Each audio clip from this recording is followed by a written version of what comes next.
아멘. 참부모님 재림메시아 문선명 총재님이 참부모 재림메시아 독생자 하나님이십니다. 참부모이시고 그리스도입니다. 만왕의 왕이십니다. 자, 그리고 2대왕 3대왕권 문형제님 문신주님이 상속자 후계자입니다. 그 이외에는 이단자 폭파자입니다. 2대왕 3대왕권을 욕하고 참부모님을 욕하는 자는 심판을 받을지어다. 할렐루야. 아멘. 아주 구약 성경의 헬라어 번역 70인역. 알렉산드리아 시는 헬라 문화의 꽃밭이라고 불려질 만큼 문화적으로 발달한 도시와 학문의 중심지였습니다. 이러한 학문운동에 유대인들이 참여하여 기여한 바는 적지 아니었습니다. 그 대표적인 것이 구약 성경을 헬라어로 번역한 작업이었습니다. 흔히들 이 역본을 70인역이라고 하는데 그 이유는 70인의 유대인 학자가 참여하였기 때문이라고 하나 이는 전승에 불과합니다. 이 작업의 방대성에 비추어 많은 학자가 참여한 사실과 왕실이죠. 왕실 BC 285년에서 247년 프톨레미 2세와 프톨레미 7세 BC 182년에서 146년에 지원을 받아 이루어진 것은 사실로 증명되고 있습니다. 비록 예루살렘의 유대인들은 성경을 이방인의 글로 번역한 것은 신성모독으로 마땅치 않게 생각하였으나 구약 성경에 담긴 복음의 빛을 열방에 비추게 하는 도구로서 구약 성경의 헬라 번역은 너무도 그 의미가 크다 할 것입니다. 그리스도 교회가 처음 시작할 때에는 70인역 구약은 이미 애굽에서뿐만 아니라 시리아, 소아시아와 팔레스타인 전역에서 애용되기에 이르렀습니다.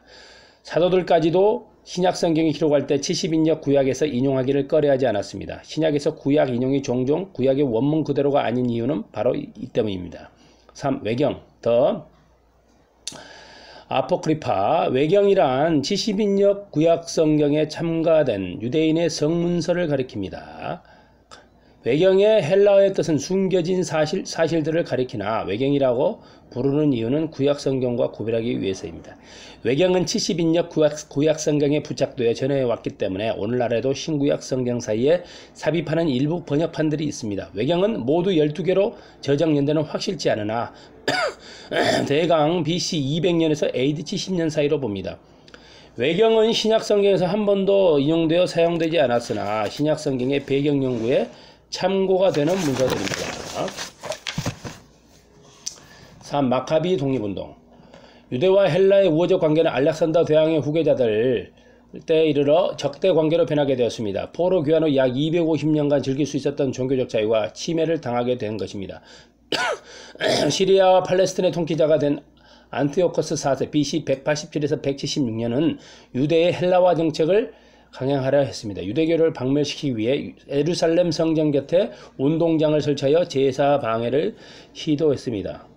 얼마나 성질이 났겠어요, 유대인들이.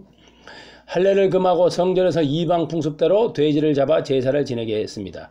또한 유대인들의 가장 신성시하는 토라를 불태워버렸습니다. 유대교나 이슬람교는 구약에서는 돼지를 더러운 등편에 먹지 않습니다. 근데 양하고 소를 하는데 저기 돼지를 하니 얼마나 뚜껑이 열렸겠습니까? 꼭지가 돌아버리죠. 그러다 보니 유대인들의 분노는 폭발되었습니다. 독립운동이 일어난 것입니다. BC 163년 이 운동은 제사장 마타디아와 그의 5아들에 의하여 주도되었습니다. 그 중에 주모자가 마카비 유다였기 때문에 그의 이름을 따라 마카비로 알려졌습니다. 유대인들의 독립전쟁은 22년 만에 BC 141년에 유대인들의 승리로 끝이 났습니다. 다시 한번 그들은 다윗의 왕국을 회복한 것입니다. 마카비 유다는 전사하고 동생 시몬이 왕으로 등극하여 나라의 독립을 선언하였습니다. 백성들은 노래를 지어 시몬의 업적을 찬양하였습니다. 시몬은 여러 도시에 식량을 공급하고 무기를 공급하여 방위를 튼튼히 하였습니다. 그는 이 나라의 평화를 가져왔고 이스라엘에는 기쁨이 넘쳐 흘렀습니다. 사람마다 자기의 포도나무와 무화과나무 아래 앉았으며 그들의 마음을 괴롭힐 자는 아무도 없었습니다. 모든 원수들이 그 땅 위에서 자치를 감추었고 그 시대의 모든 왕들도 멸망하였습니다. 그러나 유대의 독립과 자유도 80년을 넘기지 못하였습니다. 주전 63년 유대 내의 계속된 내란은 마침내 로마 침략의 계기를 주었습니다. 그때부터 60년간 로마는 통치자를 임명하여 이스라엘을 다스리게 됩니다. 4. 헤롯 대왕 BC 37년에서 4년까지 제위했죠. 로마는 팔레스타인을 점령한 뒤 통치자로 마카비가의 혈연이 있는 에돔 사람 헤롯 BC 74년에서 BC 4년을 임명하였습니다. 그것은 피압방 민족으로서 유대인들의 로마인을 향한 미움을 에돔 사람들에게 돌리려는 고도의 식민지 정책이었습니다. 아주 그냥 잔머리가 부립니다. 헤롯은 잔인하고 아주 비상한 정치적 두뇌와 역량을 가진 자였습니다. 그는 로마 원로로부터 유대지방 통치자로 임명돼 34년간 통치하면서 예루살렘 성전을 재건했고 예루살렘 구시가 주위에 현재까지 남아있는 통곡의 벽을 건설했습니다. 꼭 세조하고 비슷하네. 세조. 팔레스틴 전역에 헬라식 도시를 세웠으며 가이사라에는 군사도시를 세워 로마의 군사적 요새를 삼는 한편 유태인들의 환심을 얻기 위해서 그는 예루살렘 성전을 엄청난 국고금을 들여 재건했습니다. 뿐만 아니라 헤롯은 성전보다 조금 높은 곳에 자기 궁전을 짓고 자기의 궁전보다 조금 높게 요새를 세웠습니다.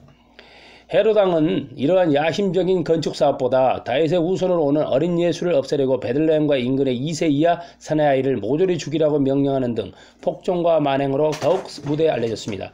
뿐만 아니라 그는 10명의 아내 중 1명의 아내와 장모와 여러 아들들 중 3아들을 죽이기까지 하였습니다.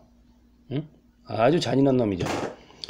헤롯이 죽은 뒤 왕위를 놓고 나라가 다시 어지러워졌습니다. 이 혼란을 틈타서 예루살렘에는 다시 반란이 일어났고 희생자는 3,000명이 넘었습니다. 태종도 똑같네. 이방원이. 예수가 자라난 갈릴리 지역에서는 유다가 지휘한 반란이 일어났습니다. 시리아가 주재한 로마 총독에 의하여 반란은 진압되었으나 2,000명 이상이 십자가에 처형되었습니다. 생각해보세요. 십자가 2,000명이 매달려서 까마귀 바비령.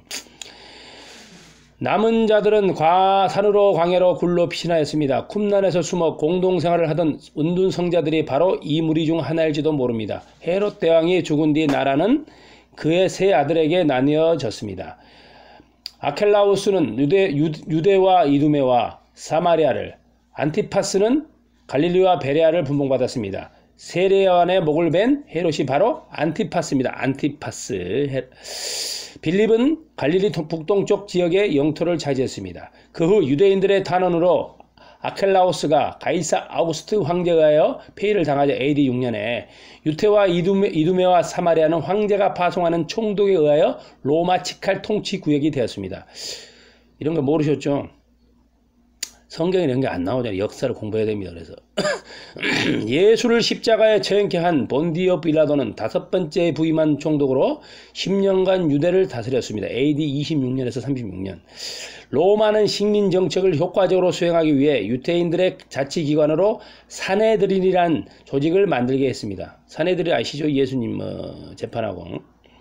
사내드린이란 문자 그대로 하면 함께 앉는다는 뜻으로 로마 정부의 감독 아래 유태인들의 민사 형사할 때 민사 및 종교 문제를 다루는 방관 반민, 반은 정부고 반은 민간이라 얘기죠. 반민의 성격을 띤 모임입니다.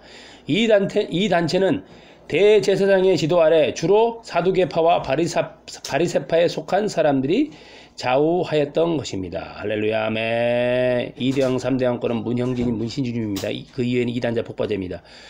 2대왕 3대왕권을 욕하는 자는 하나님의 대심판을 받고 집안이 멸망할 것입니다. 그러니 빨리 회개하시고 비난하지 마시고 조롱하지 마시고 가만히 입 다물고 계시기 바랍니다. 할렐루야, 아멘. 참부모 문선명 참부모 강혜실 참어머니 감사합니다. 아멘.